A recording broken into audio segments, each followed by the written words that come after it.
Dalam wasiat ini, dinyatakan bahwa tiada sebarang harta akan diwariskan kepada anak perempuan saya, Siti Nurjanah. Dalam masa sebulan, sila keluar. Ini rumah kami sekarang. Tak manis Makcik Janah terus tinggal di sini, tolonglah keluar cepat. Setelah 10 tahun menjaga ayahnya yang sakit, dia tidak menerima walau 1 sen pun.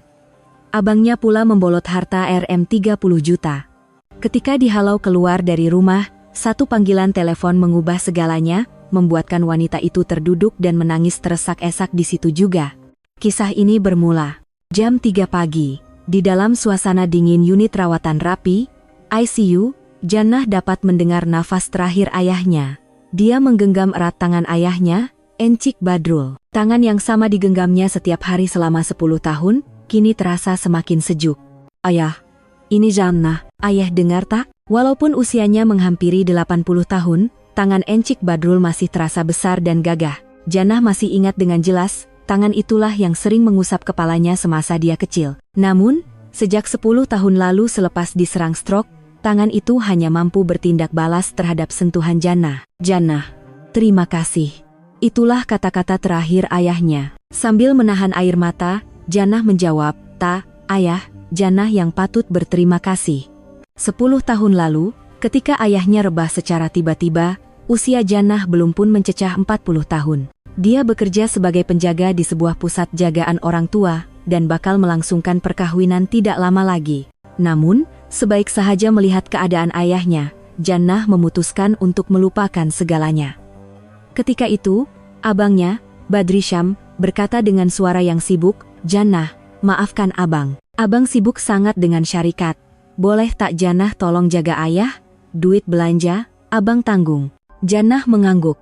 Dia pikir, sebagai sebuah keluarga, itu adalah tanggung jawab biasa. Selama 10 tahun, terlalu banyak perkara yang terpaksa Janah korbankan. Perkahwinannya dengan tunangnya, Khairul, adalah salah satu daripadanya. Pada mulanya, Khairul coba memahami. Tetapi lama-kelamaan, dia mulai letih. "Janah, kita tak tahu bila keadaan ayah awak akan pulih. Umur kita pun semakin meningkat." Akhirnya, Khairul menyuarakan kata-kata yang menyakitkan, "Mungkin lebih baik hantar ayah awak ke pusat jagaan. Di sana dia boleh dapat penjagaan profesional." Tetapi Janah menggeleng. Dia tidak sanggup menyerahkan ayahnya ke tangan orang lain. Akhirnya, 5 tahun lalu, Khairul berkahwin dengan wanita lain. Pada hari Janah melihat gambar perkawinan Khairul di Facebook, ayahnya menggenggam tangannya erat dan seolah-olah berbisik, "Janah, maafkan ayah." "Tak apa, ayah. Ayah lebih penting bagi Janah." Malam itu, Janah menangis seorang diri.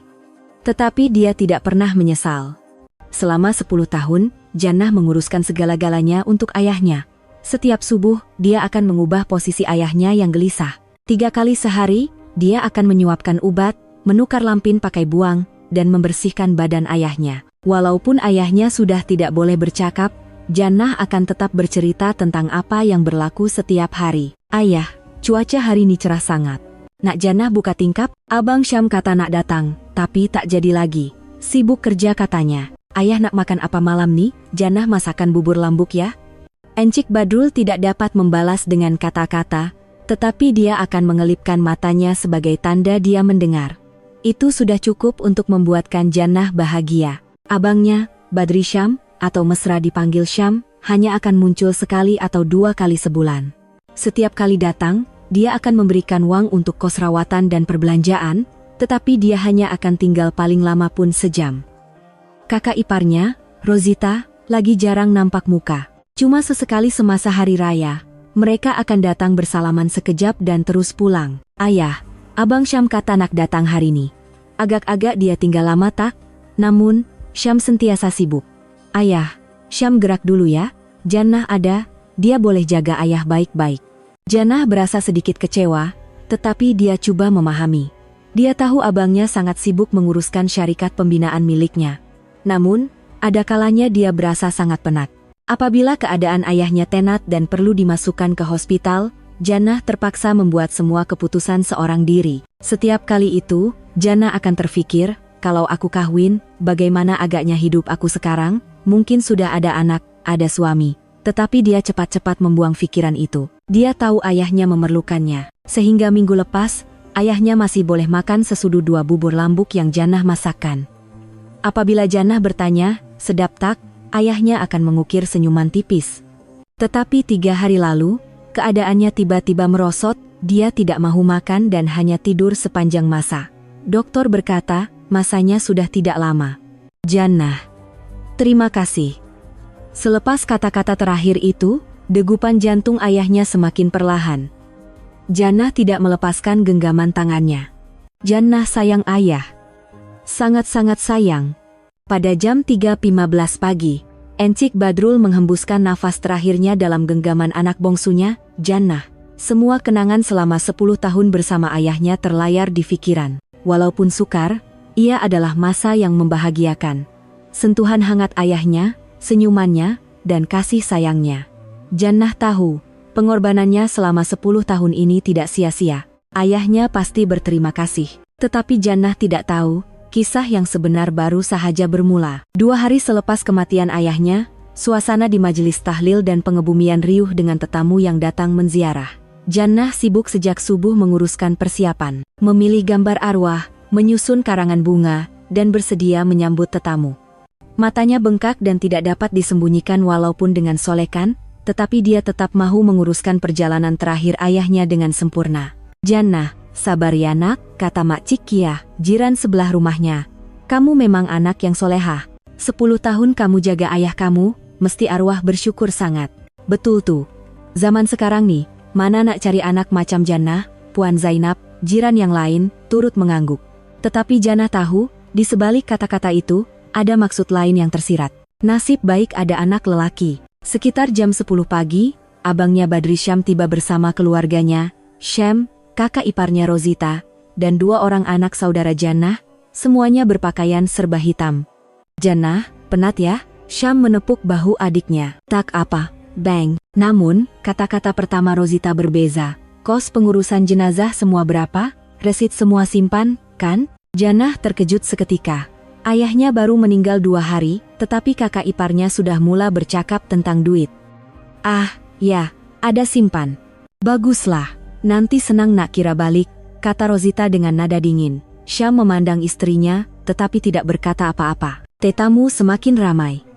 Rakan-rakan lama ayah, jiran tetangga, dan saudara mara. Semua memandang Jannah dan mengangguk. Jannah memang anak yang baik, 10 tahun dia seorang jaga ayahnya. Namun, di hadapan Syam, kata-kata mereka berbeza. Syam, sekarang dah ringan sikit beban kamu. Kamu pun banyak berkorban jaga ayah. Nasib baik arwah ada anak lelaki yang gagah, tenanglah dia pergi. Lepas nih bolehlah fokus pada syarikat semula. Jannah berasa aneh. Selama 10 tahun, dia yang menjaga ayah, tetapi mengapa semua orang mengucapkan tahniah kepada Syam, terutamanya Tuan Bakar, rakan lama ayahnya, yang menggenggam tangan Syam erat dan berkata, Syam, mesti banyak kerja syarikat terabai, sebab uruskan ayah kamu. Kamu dah banyak bersusah payah. Lepas nih, bolehlah lega sikit. Jannah berasa pedih di dalam hati. Terabai kerja syarikat, Abang Syam sebulan sekalipun susah nak nampak muka. Pak Cik, sebenarnya Jannah yang jaga ayah. Abang sibuk dengan kerja, Jannah coba bersuara perlahan. Tuan Bakar kelihatan sedikit terkejut, kemudian berkata, oh, yalah, tapi keputusan-keputusan besar semua anak lelaki yang buat, kan? Anak perempuan jaga badan saja. Jannah tidak berkata apa-apa lagi. Dia rasa tiada gunanya. Semasa makan tengah hari, saudara Mara mula berbincang tentang urusan harta. Mak Long, Pak Ngah, sepupu sepapat, semua memberi pendapat. Urusan harta ni kena ikut adat. Anak lelaki yang jadi waris utama. Betul tuh.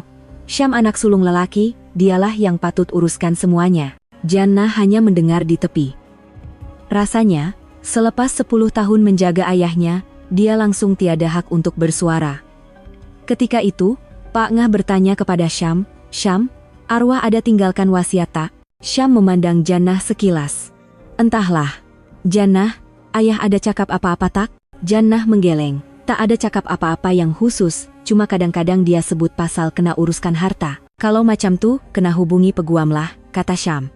Mak Long menyampuk, zaman sekarang nih semua orang buat wasiat. Sudah tentulah anak lelaki yang dapat paling banyak. Mestilah. Anak perempuan kawin nanti ikut suami, jadi orang lain dah, sepupunya, Junaidi, menyokong. Jannah berasa sesak dada. Adakah mereka semua benar-benar tidak tahu apa yang telah dia lakukan selama 10 tahun? Petang itu, lebih ramai tetamu datang. Rakan perniagaan Syam, rakan sekerja, dan klien syarikatnya. Semua mengucapkan takziah kepada Syam dan bertukar-tukar kad perniagaan. Encik Syam, takziah atas pemergian ayahanda. Keluarga Tuan Harmoni, mesti arwah pergi dengan tenang. Jannah hanya duduk di satu sudut menjaga keranda ayahnya. Sesekali dia memandang gambar ayahnya dan berbisik, "Ayah, betulkah semua nih?" Jannah yang jaga ayah 10 tahun, tapi macam tak ada siapa yang tahu. Ketika itu, Rosita datang duduk di sebelahnya. "Jannah, terima kasih banyak ya, jasa awak besar." Hati Jannah sedikit lega. Kak Ita pun tahu, pikirnya. "Tak apalah, Kak, kita kan keluarga." Tetapi kata-kata Rosita seterusnya sangat mengejutkan. "Jadi, apa rancangan awak lepas nih? Takkan nak tinggal di rumah ayah nih selamanya, kan?" "Hah?" Jannah tidak faham. "Ayah kan dah tak ada. Dah sampai masanya awak berdikari. Umur pun dah 48. Jannah terdiam.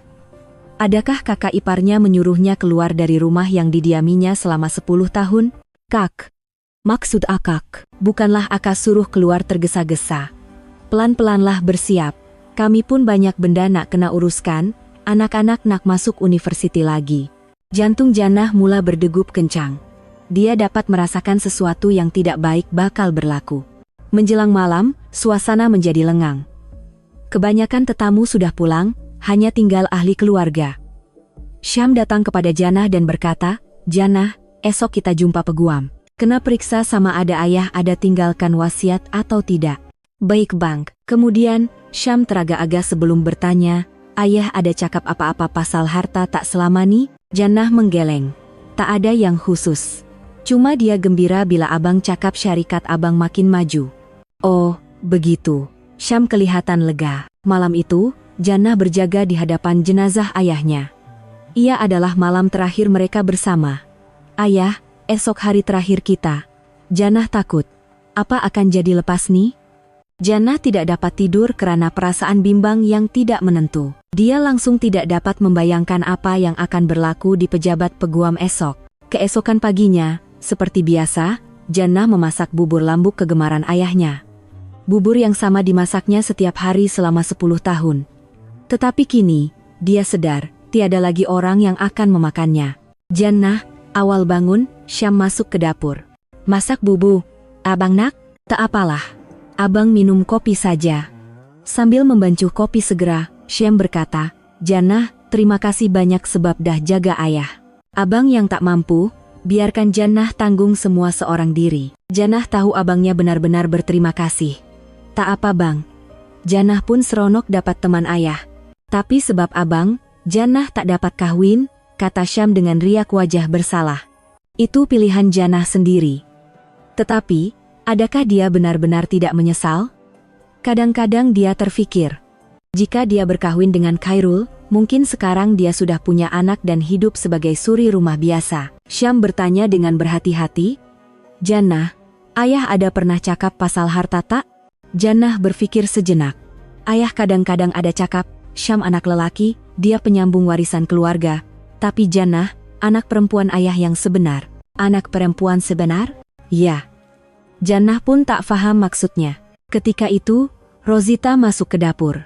"Apa yang dibincangkan serius sangat nih?" "Pasal ayah," jawab Syam. Rosita membuka peti sejuk dan berkata, "Jannah, peti sejuk nih kena kemas sikit. Banyak barang dah tamat tempoh." "Baik, nanti Jannah kemas." "Dan Jannah, cakap terus terang, apa rancangan awak lepas nih? Awak nak tinggal di sini terus ke?" Jannah terkejut. Semalam pun dia cakap benda yang sama. "Kak Ita, apa maksud akak?" "Awak kena fikirkan hidup awak juga." Umur dah 48, suara Rosita menjadi tajam. "Dah tiba masanya Jannah berdikari. Takkan nak menumpang abang awak selamanya." Jannah berasa sesak dada. Menumpang? Selepas 10 tahun menjaga ayah di rumah ini, itu dianggap menumpang? "Kak, ini rumah ayah. Rumah yang saya tinggal selama 10 tahun. "Ya, saya tahu. Tapi sekarang keadaan dah berubah," kata Rosita dengan nada dingin. Syam kelihatan serba salah. "Sayang, janganlah cakap pasal nih sekarang. Nak tangguh sampai bila?" kita kena terima kenyataan. Jannah tidak tahan lagi mendengarnya. Dia keluar dari dapur dan masuk ke bilik ayahnya. Sambil duduk di situ, dia teringat zaman kanak-kanaknya. Duit belanja pun sentiasa berbeza. Syam dapat Rm5, Jannah dapat Rm3. Ayah akan berkata, anak lelaki lain, anak perempuan lain. Syam nanti kena tanggung keluarga.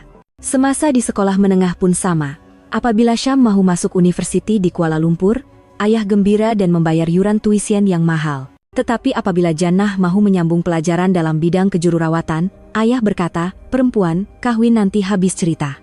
Masuk kolej biasa sudahlah. Yang paling menyakitkan adalah semasa majelis perkawinan Syam. Ayah membelikan rumah banglo di Damansara untuk Syam, sambil berkata, anak lelaki kawin, kena buat betul-betul. Tetapi apabila Jannah bercerita tentang rancangannya untuk berkahwin dengan Hairul, ayah berkata, guna duit kamu sendiri. Sekarang baru dia sadar, seumur hidupnya dia didiskriminasi. Hanya karena dia anak perempuan. Jannah. Syam membuka pintu dan masuk. Yah, bang, Kak Ita tadi tuh keterlaluan sikit. Maafkan dia. Tak apa. Jannah, jangan ambil hati sangat dengan kata-kata dia. Kita kan keluarga. Tetapi Jannah tahu, akhirnya Syam akan tetap memihak kepada istrinya. Abang, ayah betul-betul sayangkan Jannah tak? Mestilah. Ayah kan sayang sangat kat Jannah. Kalau macam tuh, kenapa semua benda Jannah dapat kurang? Duit belanja, yuran pelajaran, duit kahwin. Syam terdiam. Jannah, itu zaman dulu macam tuh. Generasi ayah memang begitu. Tapi abang dapat mulakan perniagaan pun sebab ayah. Jannah dapat apa? Syam terdiam seketika. Kemudian berkata, Jannah, jangan risau. Abang akan jaga Jannah. Tetapi Jannah tidak mau berharap lagi. Seumur hidupnya dia berharap, dan seumur hidupnya dia kecewa. Petang itu, tiba masanya untuk ke pejabat peguam. Adakah ayahnya benar-benar meninggalkan wasiat? Dan apa isinya? Dengan hati yang berdebar-debar, Jannah meninggalkan rumah. Firma Guaman Ibrahim & Co. Di Damansara Heights, Kuala Lumpur. Tempat kerja Tuan Ibrahim, peguam dan rakan lama ayahnya, Jannah, Syam dan Rosita tiba di pejabat peguam pada jam 2 petang. Pejabat itu besar dan kemas. Peguam itu, seorang lelaki dalam lingkungan 60-an, menyambut mereka dengan mesra. Puan Jannah, Encik Badrisam dan Puan Rosita, waris kepada arwah Encik Badrul, kan? Takziah saya ucapkan. Tuan Ibrahim mempersilakan mereka duduk. Tuan Ibrahim, ayah kami ada tinggalkan wasiat ke? Syam bertanya dengan berhati-hati. Ya, betul. Arwah ada menyediakan satu wasiat setahun yang lalu. Peguam itu mengeluarkan satu sampul surat termeterai dari laci mejanya. Ia adalah wasiat rasmi yang telah disahkan. Tapi, Tuan, Jannah bertanya dengan suara bergetar. Ayah ada pesan apa-apa yang istimewa tak? Tuan Ibrahim memandang Jannah seketika dengan riak wajah yang sukar ditafsir. Saya akan bacakan wasiat ini terlebih dahulu. Peguam itu membuka sampul dan membentangkan surat wasiat itu. Jantung Jannah berdegup kencang. Wasiat Encik Badrul bin Abdullah. Saya, dalam keadaan siuman, dengan ini mewasiatkan seperti berikut. Suara peguam itu bergema di dalam pejabat. Pertama, 3 unit kondominium di Kuala Lumpur dan sebidang tanah seluas 2 ekar di Selangor diwariskan kepada anak lelaki saya, Badri Syam bin Badrul. Syam menghela nafas lega. Kedua, semua aset keuangan termasuk simpanan dan saham bernilai Rm30 juta diwariskan kepada anak lelaki saya, Badri Syam bin Badrul. Wajah Rosita berseri-seri dengan senyuman. Ketiga, semua barangan pribadi dan aset-aset lain hendaklah diuruskan oleh anak lelaki saya, Badri Syam bin Badrul, mengikut budi bicaranya. Dada Jannah semakin sesak, namanya langsung tidak disebut. Peguam itu berhenti seketika, kemudian menyambung. Keempat, saya dengan ini menyatakan bahwa tiada sebarang harta akan diwariskan kepada anak perempuan saya, Siti Nurjannah binti Badrul. Anak perempuan apabila berkahwin akan menjadi milik orang lain. Cukuplah sekadar saya telah membesarkannya sehingga kini. Jannah tidak percaya dengan apa yang didengarnya. Betulkah ayahnya menulis kata-kata begitu? Kelima, saya berterima kasih kepada anak perempuan saya, Siti Nurjannah, kerana telah menjaga saya selama 10 tahun. Namun, itu adalah tanggung jawabnya sebagai seorang anak, dan tiada sebarang ganjaran tambahan akan diberikan. Wajah Jannah pucat lesi. Dia dapat melihat riak wajah puas di muka Rosita di sebelahnya. Keenam, wasiat ini adalah sah di sisi undang-undang dan sebarang bantahan tidak akan dilayan. Sekian. Peguam itu meletakkan wasiat tersebut. Pejabat itu sunyi sepi. Jannah. Syam coba memanggilnya perlahan. Tetapi Jannah tidak mampu berkata apa-apa. Terlalu terkejut. Selepas 10 tahun menjaga ayahnya, mengorbankan perkawinan, kerjaya, dan segalanya, rupa-rupanya di mata ayahnya, dia hanyalah anak perempuan. Tuan Peguam, ini betul-betul ayah saya yang tulis? Jannah bertanya dengan suara bergetar. Ya. Arwah sendiri yang menulis dan mengesahkannya. Tiada masalah dari segi undang-undang. Rosita mula bersuara. Jannah, ini kehendak arwah ayah, kena terima. Apapun, terima kasih atas jasa awak selama ini. Jannah tahu betapa hipokritnya kata-kata kakak iparnya. Mungkin dia memang tunggu ayah meninggal, fikirnya. Jannah, abang akan jaga Jannah. Jangan risau, kata Syam. Tetapi Jannah tahu kata-kata itu kosong. Proses pewarisan akan mengambil masa kira-kira sebulan. Sila sediakan dokumen yang diperlukan dan datang semula nanti, kata peguam itu sambil mengemas fil. Baik tuan. Semasa keluar dari pejabat, Rosita berkata kepada Jannah, Jannah, nampaknya awak kena mulakan hidup baru. Ayah pun macam nak macam tu. Jannah tidak menjawab, dia tiada tenaga untuk bercakap. Di dalam kereta pulang, Jannah hanya memandang keluar tingkap. Dunia yang didiaminya selama ini tiba-tiba terasa begitu asing. Ayah, adakah Jannah tiada nilai langsung di mata ayah? 10 tahun Jannah jaga ayah siang malam, korbankan perkawinan, korbankan segalanya. Adakah itu semua hanya tanggung jawab biasa seorang anak? Jannah mahu menangis, tetapi dia menahannya. Dia tidak mahu kelihatan lemah lagi. Apabila tiba di rumah, Syam berkata, Jannah, jangan sedih sangat, abang kan ada. Abang, Jannah nak bersendirian. Jannah terus masuk ke biliknya dan mengunci pintu. Di dalam bilik, akhirnya Jannah menangis sepuas-puasnya. Segala kesedihan yang dipendam selama 10 tahun tumpah keluar. Apa salah aku? Adakah salah kerana terlalu sayangkan ayah? Malam itu, Jannah tidak dapat tidur. Dia tidak tahu bagaimana hendak meneruskan hidup. Di mana dan bagaimana hendak bermula? Umur 48 tahun, tiada duit, tiada rumah, dan tiada kasih sayang keluarga. Jannah berasa sangat putus asa. Tetapi Jannah tidak tahu, semua ini adalah sebahagian daripada rancangan terakhir ayahnya. 4 hari selepas dari pejabat peguam, Jannah masih dalam keadaan terkejut. Setiap pagi, dia secara otomatik akan berjalan ke bilik ayahnya sebelum terhenti. Dia mula sedar, tiada lagi orang yang perlu dijaga, dan tiada lagi sebab untuk dia berada di rumah itu. Jannah, sarapan dah siap, panggil Syam dari dapur. Ya, Bang, di meja makan, Syam, Rosita, dan anak-anak mereka sudah duduk. Mereka kelihatan begitu selesa, seolah-olah mereka sudah menjadi tuan rumah. Jannah, duduk. Ada benda nak bincang, kata Rosita dengan nada dingin. Jantung Jannah berdebar. Dia sudah dapat mengagak apa yang akan dibincangkan. Pasal apa, Kak? Aka cakap terus terang, kami akan pindah ke rumah ni. Anak-anak nak tukar sekolah, syarikat Syam pun lebih dekat dari sini. Syam coba menghalang, tetapi Rosita terus berkata, dah tiba masanya Jannah mulakan hidup baru. Umur 48 tuh belum terlambat lagi untuk buat sesuatu. Kak, tapi saya nak pergi mana? Abang awak akan tolong sikit untuk duit deposit. Bolehlah sewa bilik kecil di mana-mana. Jannah tergamam. Selepas 10 tahun menjaga ayah di rumah ini, sekarang dia disuruh keluar dan menyewa bilik. Kak, ini rumah yang saya tinggal selama 10 tahun dengan ayah. Ya, tahu.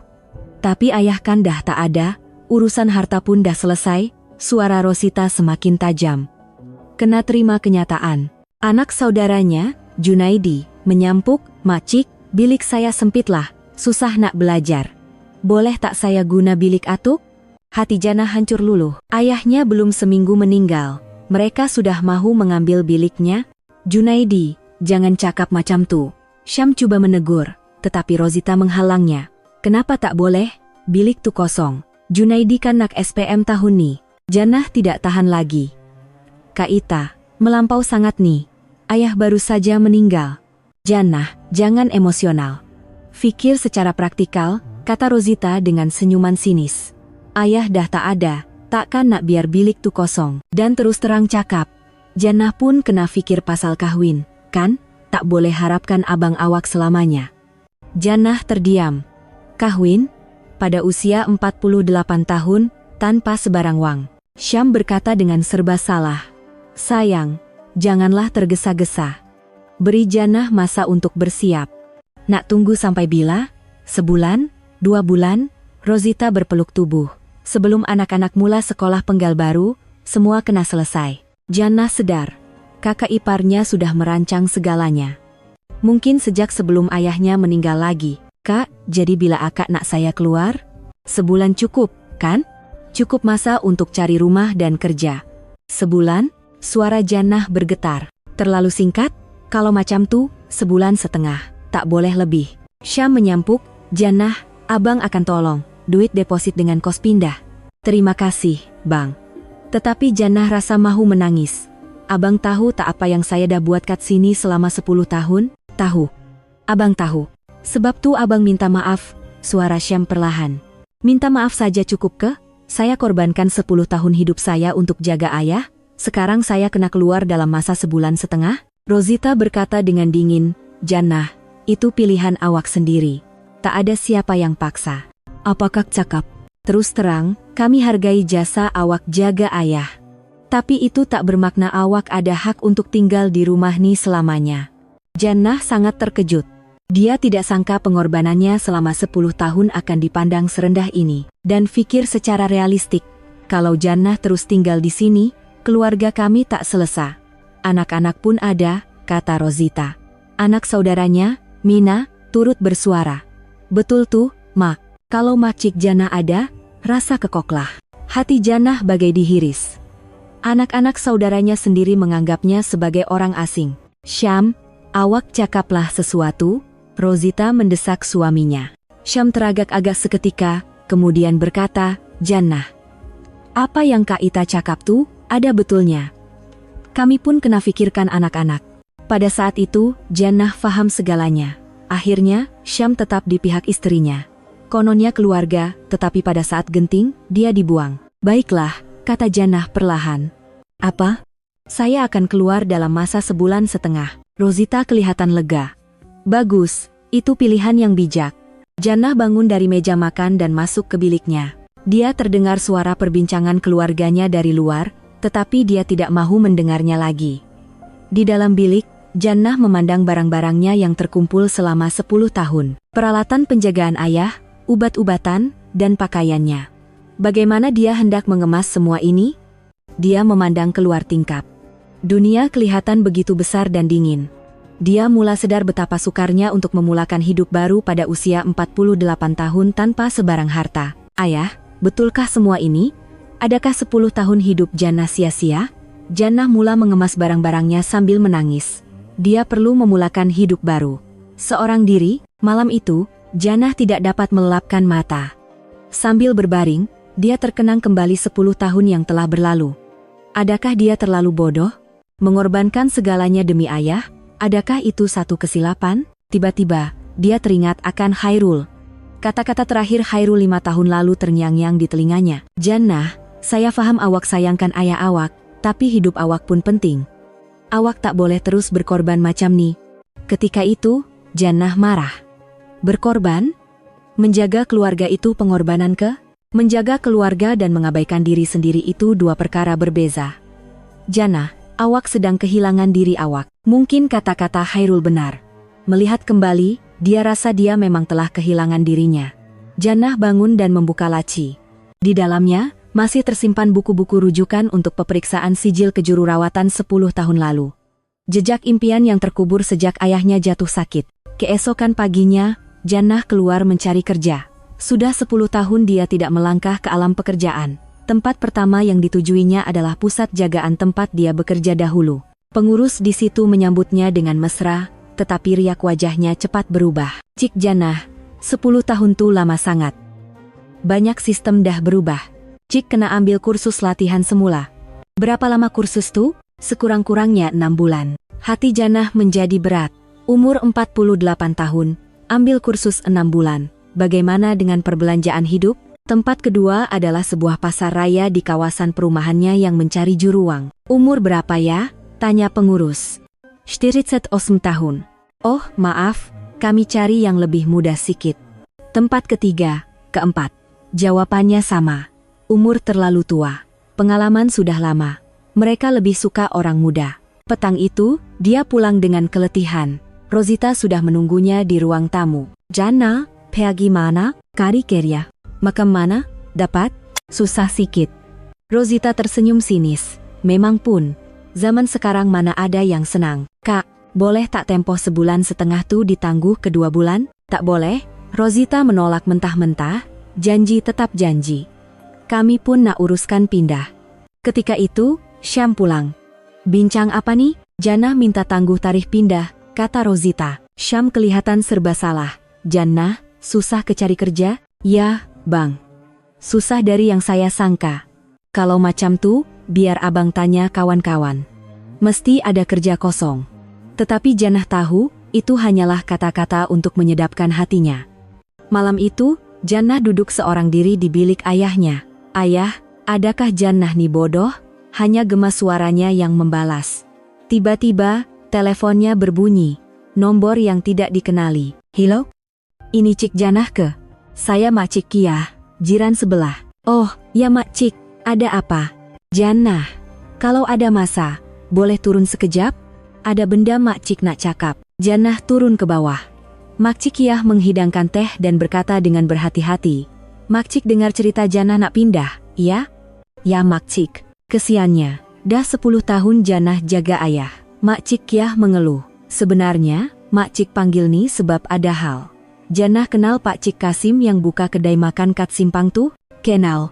Dia tengah cari orang untuk tolong di kedai. Umur tak kisah, asalkan ada pengalaman.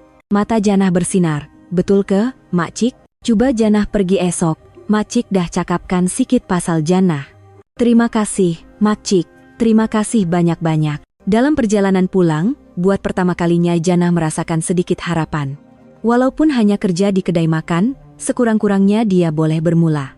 Namun, apabila melintasi ruang tamu, dia terdengar perbualan Rosita dengan anak-anaknya. Mak, bila Mak Cik Jannah nak keluar. Tak sabar nak guna bilik atuk.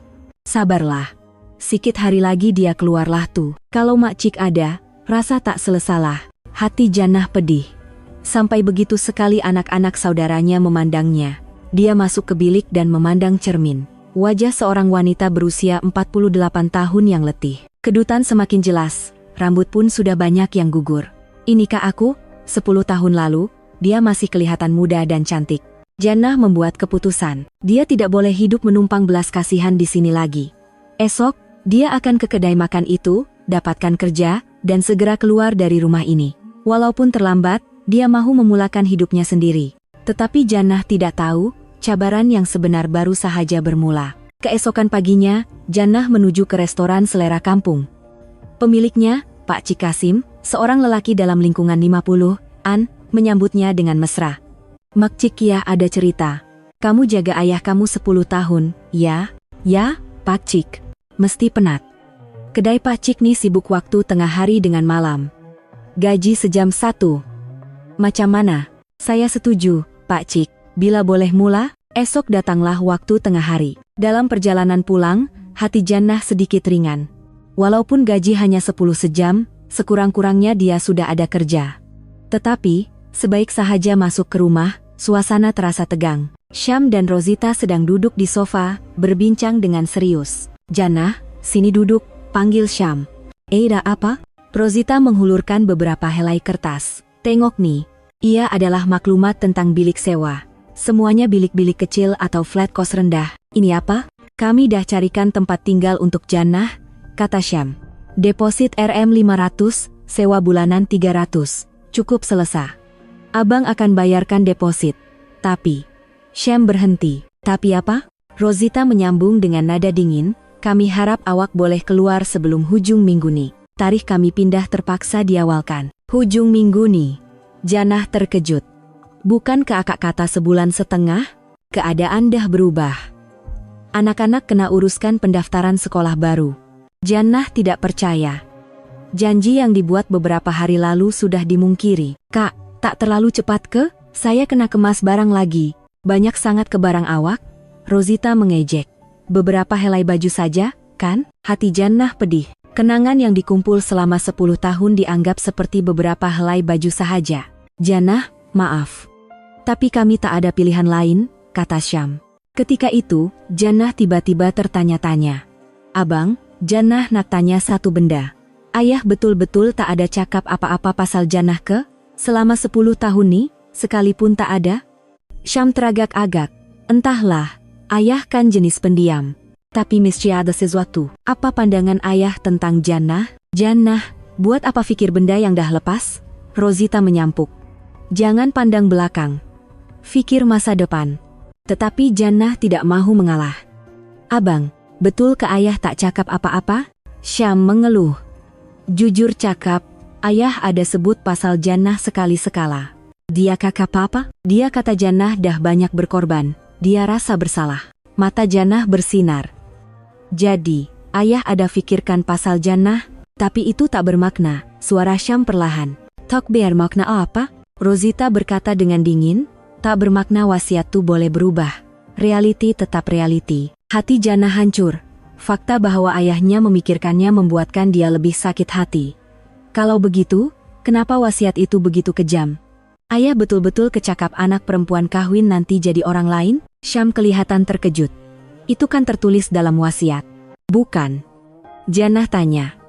Abang dengar sendiri ke ayah cakap macam tu? Jannah, kenapa tanya macam ni? Jawablah, bang. Akhirnya, Syam mengaku. Tak, ayah tak pernah cakap macam tu. Sebaliknya. Sebaliknya apa? Sebaliknya, dia kata Jannah anak perempuan ayah yang sebenar. Dia berterima kasih pada Jannah. Air mata Jannah hampir menitis. Jadi, ayahnya benar-benar menyayanginya. Tapi kenapa wasiatnya? Kalau macam tu, kenapa wasiatnya jadi begitu? Syam dan Rosita saling berpandangan. Jannah, itu kami pun tak tahu. Mungkin ayah ada sebabnya sendiri, tetapi Jannah merasakan ada sesuatu yang tidak kena. Mereka seperti menyembunyikan sesuatu. Abang, ada wasiat lain tak? Wasiat lain? Apa maksud Jannah? Mungkin ayah buat 2 wasiat.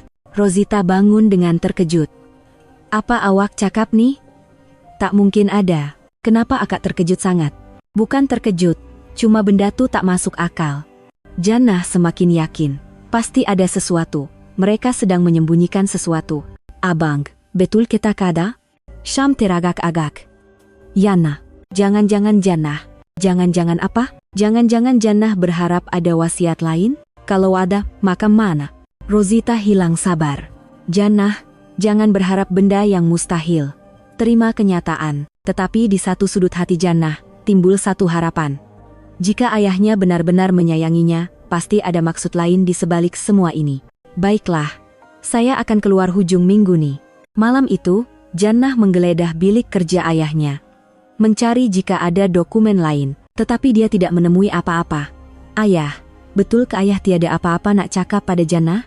Tetapi Jannah tidak tahu, jawabannya akan tiba tidak lama lagi. Keesokan petangnya, Jannah memulakan hari pertama kerjanya di restoran selera kampung. Waktu makan tengah hari, pelanggan sangat ramai. Walaupun sudah 10 tahun tidak bekerja, Jannah coba melakukan yang terbaik. Adik, kosong 1. Nasi ayam 2, dah siap. Setelah sibuk berlari ke sana kemari, waktu makan tengah hari pun berakhir. Pak Cik Kasim kelihatan puas hati. Jannah, bagus kerja kamu. Esok boleh mula kerja tetap. Dalam perjalanan pulang, Jannah singgah di kedai runcit untuk membeli mie segera. Di kaunter bayaran, Puan Zainab sedang berbisik-bisik. Jannah, apa kabar sekarang? Baik, Mak Cik. Mak Cik dengar kamu dah pindah keluar ya? Kesiannya. Jannah berasa malu. Nampaknya satu taman perumahan sudah tahu. Tapi baguslah, boleh hidup bebas sekarang, seorang Mak Cik lain menyampuk dari belakang. Bebas apa? Umur 48, nak pergi mana? Sudahlah 10 tahun duduk rumah saja, tiba-tiba kena keluar, macam mana nak hidup? Ayah dia pun satu, tak patut buat anak perempuan macam tu. Muka Jannah merah padam. Dia dapat merasakan pandangan simpati orang sekeliling. Dia cepat-cepat membayar dan keluar. Dari belakang, dia masih terdengar suara mereka. Macam tulah nasib, nanti tua seorang diri. Anak perempuan berbakti macam manapun, tak guna. Anak lelaki juga yang diharap. Jannah mempercepatkan langkahnya. Dia tidak mahu mendengarnya lagi. Apabila tiba di rumah, dia melihat kotak-kotak besar tersusun di ruang tamu. Nampaknya persiapan pindah sudah bermula. Jannah, dah balik, kata Rosita dengan nada dingin. Esok siapkan semua barang awak. Lusa kami dah nak mula pindah masuk. Baik. Jannah masuk ke biliknya dan mula mengemas. Barang yang dikumpul selama 10 tahun tidaklah banyak. Beberapa helai baju, beberapa buah buku, dan gambar-gambar bersama ayah. Sambil melihat gambar-gambar itu, air matanya menitis. Itu adalah gambar terakhir yang diambil semasa ayahnya masih sedar. Ayah di kerusi roda, dan Jannah tersenyum di sebelahnya. Ayah, betul ke ayah sayangkan Jannah? Ketika itu, Junaidi membuka pintu biliknya. Makcik, bila nak keluar, kawan-kawan saya nak datang. Esok makcik keluar. Baguslah. Sejujurnya, kalau makcik ada, susah sikit nak ajak kawan datang. Hati Jannah pedih, sampai begitu sekali dia dilayan oleh anak saudaranya. Malam itu, semasa makan malam, tiada siapa yang bercakap dengannya, seolah-olah dia halimunan. Lori pindah datang esok, kan? Syam bertanya kepada Rosita. Ya, pagi-pagi lagi dah sampai, angkut perabot besar dulu. Katil ayah pun kena buang. Jannah terkejut. Katil ayah? Ya. Dah lama sangat. Nak beli baru, tapi katil tuh banyak kenangan ayah. Rosita memandangnya dengan tajam. Jannah, orang dah meninggal, jangan simpan sangat barangnya. Tak elok. Selepas makan, semasa Jannah sedang membasuh pinggan, Rosita datang dan berkata, Jannah, esok bila keluar, tinggalkan kunci atas meja. Dan jangan datang sini lagi. Awak nak mulakan hidup baru, kan? Jangan asik pandang belakang. Jannah terkejut. Langsung tidak boleh datang, Kak, tapi masa raya ke? Majelis tahlil ke? Itu biar Syam yang uruskan. Jannah kena cari keluarga baru. Kata-kata itu bagai pisau yang menusuk jantungnya. Keluarga baru? Pada usia 48 tahun, tanpa sebarang wang. Malam itu, buat kali terakhir, Jannah masuk ke bilik ayahnya. Ayah, esok kita betul-betul berpisah. Adakah Jannah ni bodoh? Adakah 10 tahun hidup Jannah sia-sia? Di dalam bilik yang sunyi, Jannah teresak-esak perlahan. Esok, semuanya akan berakhir. Kenangan 10 tahun, kenangan bersama ayah, semuanya akan tamat. Tetapi Jannah tidak tahu, ia bukanlah pengakhiran, tetapi satu permulaan yang baru. Pagi hari pindah, Jannah bangun awal untuk mengemas barang terakhirnya. Pekerja syarikat pindah datang dan mula mengangkut perabot, katil ayahnya turut diangkut ke dalam lori. Jannah, cepat keluar. Nak sapu rumah nih, desak Rosita. Jannah memandang sekeliling biliknya buat kali terakhir. Ruang yang didiaminya selama 10 tahun, kini akan menjadi milik orang lain. Di ruang tamu, Syam sudah menunggu. Jannah, nih duit untuk pindah. Di dalam sampul itu ada 5.000. Terima kasih, Bang. Dan, minta maaf, kata Syam perlahan. Rosita menyampuk, nak minta maaf apa? Dah cukup banyak kita tolong. Jannah, sekarang mulakan hidup baru, lupakan yang lama. Dan satu lagi, jangan fikir nak datang masa raya. Kami nak sambut dengan keluarga kami saja. Hati Jannah hancur. Kak, Jannah kan keluarga juga. Keluarga? Rosita ketawa. Jannah sekarang orang luar. Kalau kahwin, jadi orang lain. Kalau tak kahwin, hidup seorang. Syam hanya diam. Baiklah, kata Jannah perlahan. Semasa melangkah keluar, dia terdengar suara Rosita dari belakang. Cantiknya rumah nih. Kita mulakan hidup baru di sini, sayang. Jannah tidak menoleh. Tempat itu tiada kaitan dengannya lagi. Jannah berpindah ke sebuah bilik sewa di flat kos rendah. Walaupun sempit dan lembab, sekurang-kurangnya itu adalah ruangnya sendiri. Beberapa hari dia bekerja di restoran, coba menyesuaikan diri dengan kehidupan baru. Tetapi hatinya sentiasa terasa kosong. Tepat seminggu selepas kematian ayahnya, Jannah sedang makan mie segera di bilik sewanya. Ayah, adakah cara hidup Jannah selama ini salah? Tiba-tiba, teleponnya berbunyi. Nomor yang tidak dikenali. Halo? Cik Jannah, saya Tuan Ibrahim, peguam. Peguam arwah ayahnya. Kenapa tiba-tiba menelepon? Ya, Tuan. Ada apa? Kalau Cik Jannah ada masa sekarang, boleh datang ke pejabat saya? Ada hal mustahak? Sekarang, ada apa ya? Sukar nak terangkan melalui telepon. Lebih baik kita jumpa. Jannah berasa hairan. Bukankah urusan harta sudah selesai? Baiklah, saya datang sekarang. Jam 9 malam, pejabat peguam itu sunyi sepi. Hanya Tuan Ibrahim yang berada di situ. Silakan duduk, Cik Yana. Ada apa sebenarnya Tuan? Peguam itu kelihatan serius. Sebenarnya, ada satu lagi perkara yang arwah ayah Cik Jannah tinggalkan. Apa dia? Wasiat lain. Jantung Jannah berdegup kencang. Wasiat lain? Jannah bertanya dengan suara bergetar. Tuan Ibrahim mengeluarkan satu lagi sampul surat termeterai dari laci mejanya.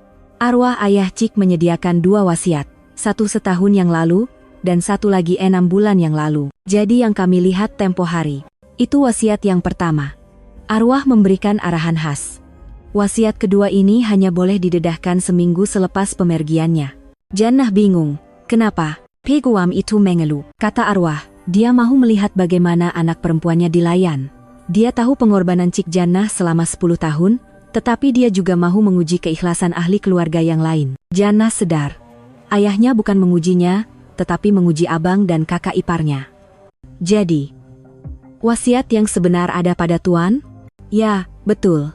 Saya akan bacakan wasiat yang sebenar. Jannah menahan nafas. Wasiat sebenar Badrul bin Abdullah. Dengan ini, saya mewasiatkan seperti berikut.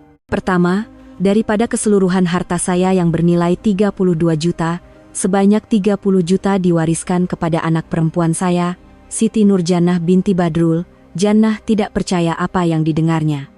Rm 30 juta? Kedua, 3 unit kondominium di Kuala Lumpur dan tanah di Selangor diwariskan sepenuhnya kepada anak perempuan saya, Siti Nurjannah. Ketiga, kepada anak laki saya, Badri Syam, saya wariskan 22 juta, sebagai balasan kepada modal perniagaan yang telah saya berikan kepadanya sebelum ini. Jannah masih tidak percaya.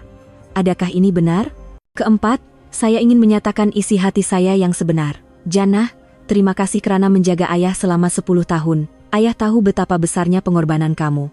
Perkawinan, impian, segalanya kamu korbankan demi ayah.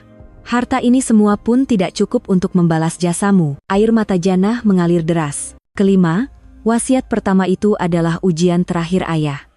Untuk melihat siapa keluarga sebenar. Untuk mengesahkan sama ada pertalian darah atau kasih sayang yang lebih berharga. Keenam, ayah tahu kamu akan dilayan dengan buruk, tetapi ayah mahu kamu melalui proses itu untuk melihat kebenaran. Sekarang, hiduplah dengan bebas. Cari impian kamu, buat apa yang kamu mahu, ayah akan sentiasa menyokong kamu. Ayah sayang Jannah. Ketujuh, wasiat ini adalah wasiat terakhir dan yang sah di sisi undang-undang. Jannah terdiam. Rupa-rupanya, ayahnya tahu segalanya. Tuan, betul ke? Ya, wasiat ini sah sepenuhnya. Abang Cik tidak tahu tentang ini. Saya akan hubungi dia malam ini. Keesokan petangnya, seluruh keluarga berkumpul semula di pejabat peguam. Syam dan Rosita kelihatan keliru. Tuan, ada apa sebenarnya? Tanya Syam. Seperti yang saya maklumkan, ada satu lagi wasiat yang sebenar. Wajah Rosita pucat lesi. Tuan Ibrahim mula membacakan wasiat itu. Daripada keseluruhan harta Rm 32 juta, Rm 30 juta diwariskan kepada Siti Nurjannah. Apa? Rosita bangun. 3 unit kondominium dan tanah di Selangor juga kepada Siti Nurjannah. Tuan, apa semua nih? Syam tidak percaya. Rm tu sanyu take pada Badri Syam. Tak masuk akal, jerit Rosita. Macam mana boleh jadi macam nih? Ini wasiat yang sah. Wasiat pertama itu hanya sementara, kata peguam itu dengan tenang. Jannah memandang kakak iparnya. Kak Ita, diam. Ini semua penipuan. Mesti ada yang tak kena. Syam turut terkejut. Ayah betul-betul tulis macam nih? Ya. 6 bulan lalu, dia sendiri yang tulis dan sahkan. Rosita menuduh Jannah. Mesti awak dah buat sesuatu. Awak hasut ayah. Saya tak tahu apa-apa pun, kata Jannah perlahan. Seminggu kemudian, semua urusan harta selesai. Jannah menjadi pewaris 30 juta dalam sekelip mata. Hartanah sahaja bernilai lebih 10 juta. Tetapi hatinya bercampur baur. Syam datang menemuinya di bilik sewanya. Jannah, abang minta maaf. Tak apalah, bang. Tak boleh macam nih. Kami layan Jannah dengan teruk. Ayah sedang menguji kami. Bukan salah abang. Salah abang. Abang terikut cakap Kak Ita. Syam menunduk. Jannah berasa kasihan melihat abangnya. Abang, Rm 2 juta tuh bukan sikit. Cukuplah. Jannah. Syam menangis. Abang memang bodoh. Tak faham hati ayah, tak faham hati Jannah. Di luar, kedengaran suara Rosita dan anak-anaknya. Abang, Kak Ita tunggu tuh. Syam mengeluh. Jannah, boleh tak hubungan kita jadi macam dulu? Mungkin perlukan masa. Tapi kita tetap keluarga, kan? Beberapa hari kemudian, Peguam menelepon lagi. Cik Jannah, ada satu lagi peninggalan arwah, message video. Arwah mahu ia ditunjukkan selepas semua urusan selesai. Di pejabat Peguam, Jannah melihat wajah ayahnya di skrin komputer riba. Jannah, kalau kamu tonton video nih, maknanya semua dah selesai. Kamu mungkin tertanya-tanya kenapa ayah buat semua nih. Sebenarnya, ayah mahu uji siapa keluarga sebenar kamu. Siapa yang lebih penting, pertalian darah atau kasih sayang. Ayah tersenyum. Jannah, kamu memang anak ayah yang sebenar, bukan sebab pertalian darah, tetapi sebab kasih sayang. Apa maksud ayah? Jannah, sebenarnya kamu anak angkat ayah. Kamu datang ke rumah ini masa umur 3 tahun. Tapi bagi ayah, tiada anak yang lebih berharga daripada kamu. Apa pentingnya darah? Kasih sayang kamu selama 10 tahun itulah yang sebenar. Sebab itu ayah serahkan segalanya pada kamu. Sekarang, hiduplah dengan bebas. Ayah sayang kamu, Jannah. Video itu tamat. Jannah terkejut, tetapi perasaan terkejut itu diatasi oleh rasa cinta ayahnya yang begitu mendalam. Bukan pertalian darah, tetapi kasih sayang yang menjadikan mereka keluarga. 6 bulan kemudian, Jannah memulakan hidup baru. Dia membuka sebuah pusat kebajikan untuk para penjaga orang sakit yang dinamakan Pusat Harapan Penjaga. Ia menyediakan latihan dan kaunseling percuma. Puan Jannah, terima kasih untuk hari ini, kata salah seorang kaki tangannya. Bukan pengorbanan, ini kepuasan, jawab Jannah. Dia benar-benar bahagia. Malam itu, Syam menelepon. Jannah, kalau ada masa, datanglah makan malam di rumah. Hari ini kan hari ulang tahun pemergian ayah, kita buat tahlil kecil. Jannah teragak-agak, tetapi akhirnya dia pergi ke rumah yang pernah didiaminya itu. Jannah, dah sampai, sambut Rosita dengan senyuman kekok, maafkan akak ya, Jannah. Akak memang melampau dulu, tak apalah, kak. Semasa majelis tahlil, Jannah berterima kasih kepada ayahnya. Ayah, sekarang baru Jannah faham apa itu keluarga sebenar. Selepas makan, semasa Jannah hendak pulang, Syam mengikutnya ke pintu. Jannah, terima kasih sebab terima kehendak ayah. Terima kasih sebab maafkan kami. Jannah tersenyum. Kita keluarga, bang. Keluarga saling memaafkan. Dan ayah dah ajar kita apa itu keluarga sebenar. Malam itu, di hadapan gambar ayahnya, Jannah berbisik, ayah, Jannah dah bahagia sekarang. Jannah dah ada kerja yang Jannah suka, dan dah berbaik dengan keluarga. Terima kasih sebab sayangkan Jannah sebagai anak ayah yang sebenar. Angin malam yang nyaman bertiup masuk melalui tingkap. Jannah tahu, inilah permulaan hidupnya yang sebenar. Permulaan yang didasari oleh cinta seorang ayah, kemaafan sebuah keluarga, dan impiannya sendiri. Jannah teragak-agak seketika. Selama ini, dia sengaja menjarakkan diri daripada keluarga abangnya. Kak kita makam mana? Kak Ita pun yang suruh ajak. Dia kata dia nak jumpa, jawab Syam. Akhirnya, Jannah bersetuju untuk pergi ke rumah abangnya. Rumah yang sama di mana dia pernah tinggal dahulu. Jannah, dah sampai, sapa Rosita dengan senyuman yang kekok. Dia tidak lagi bersikap dingin seperti dahulu. Assalamualaikum, Kak. Anak-anak saudaranya juga menyambut dengan sopan. Selamat datang, Makcik Jannah. Sambil menyediakan hidangan untuk majelis tahlil ringkas, Syam berkata, Jannah, baru abang sedar, arwah ayah tuh seorang yang sangat hebat, kan?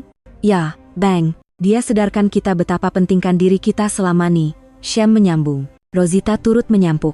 Jannah, akak betul-betul minta maaf. Akak tahu akak dah banyak buat salah pada Jannah dulu. Tak apalah, kak, benda dah lepas. Tak boleh macam tuh. Apa yang Jannah buat selama 10 tahun tuh, akak sendiri pun tak mungkin sanggup buat walau sehari. Semasa majelis tahlil, Jannah berdoa dan mengucapkan terima kasih kepada ayahnya. Ayah, sekarang baru Jannah faham apa arti keluarga yang sebenar. Selepas selesai, mereka makan bersama. Buat pertama kalinya selepas sekian lama, suasana terasa seperti sebuah keluarga. Makcik, seronok tak kerja di pusat kebajikan tuh? Tanya Junaidi. Seronok. Rasa sangat bermakna. Mina pun nanti besar nak buat kerja macam tuh jugalah, kata Mina pula. Jannah tersenyum gembira. Dia tidak sangka anak-anak saudaranya akan berkata begitu. Semasa hendak pulang, Syam mengikutnya ke pintu. Jannah, terima kasih banyak-banyak. Untuk apa, bang? Sebab faham maksud ayah. Sebab maafkan kami. Jannah tersenyum. Kita kan keluarga, bang. Keluarga saling memaafkan. Jannah. Dan ayah dah ajar kita semua, kan, apa arti sebuah keluarga yang sebenar. Malam itu, Janah berdiri di hadapan gambar ayahnya dan berbisik, "Ayah, Janah dah betul-betul bahagia sekarang. Janah dapat buat kerja yang Janah suka, dan keluarga kita pun dah berbaik semula. Janah dah faham, bukan pertalian darah yang penting, tapi kasih sayang yang ikhlas. Terima kasih, Ayah. Terima kasih sebab sayangkan Janah sebagai anak ayah yang sebenar." Angin malam yang nyaman bertiup masuk melalui tingkap. Janah tahu, inilah permulaan hidupnya yang sebenar. Sebuah permulaan baru yang didasari oleh cinta seorang ayah, kemaafan sebuah keluarga, dan impiannya sendiri yang akhirnya tercapai. Bahagian penutup narator. Mendengar kisah Janah, pasti banyak perkara yang bermain di pikiran kita, bukan? Kadang-kadang, di sebalik nama keluarga, ada realiti pahit yang menyakitkan. Tetapi kisah ini membuktikan bahwa cinta yang tulus akhirnya akan sentiasa bersinar. Rancangan terakhir arwah ayah Janah sememangnya luar biasa. Ia menyadarkan seluruh ahli keluarganya bahwa keikhlasan hati dan perbuatan adalah jauh lebih berharga daripada pertalian darah semata-mata. Pasti ramai di luar sana yang seperti Janah, yang diam-diam berkorban menjaga ahli keluarga. Kami percaya, pengorbanan dan kasih sayang Anda tidak akan pernah sia-sia. Jangan lupa tekan butang langgan dan aktifkan lonceng notifikasi untuk mengikuti lebih banyak kisah yang menyentuh perasaan. Kongsikan juga pendapat Anda di ruangan komen di bawah. Kami amat menghargainya. Sehingga kita bertemu lagi dalam cerita yang akan menghangatkan hati Anda. Terima kasih kerana sudi meluangkan masa yang berharga untuk mendengar kisah ini.